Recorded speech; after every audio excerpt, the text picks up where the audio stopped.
shutting down business. About 150 protesters were preventing customers from accessing 3 ANZ branches in George Street today. They were opposing the bank's reported $13.5 billion investment in the fossil fuel industry. All of the major banks operating in New Zealand are pretty complicit in this. They all have pretty significant fossil fuel investments, but ANZ has the most of all the banks operating in Australia and New Zealand, and they lend the most to new fossil fuel projects in Australia.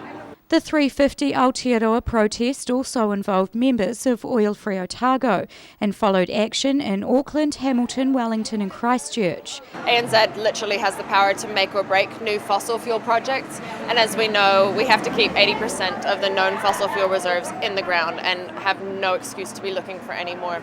So we're out here today to say no to business as usual, and that ANZ need to start taking responsibility for their impact on climate change. New Zealand bank managers have reportedly been distancing themselves from the corporation's fossil fuel investments, but the bank was a major sponsor of the National Petroleum Summit. Protesters blame executives but say local business and profits feed into the company and they're targeting even the smallest customers.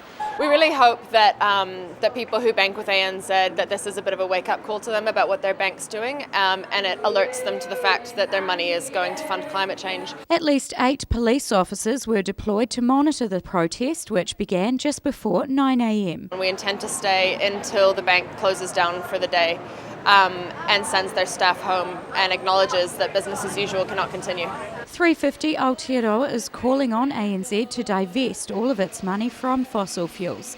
That means a moratorium on all new lending to associated projects and the phasing out of existing investments. Another large protest is being planned for Auckland tomorrow. Rosie Manins, 39, Dunedin News.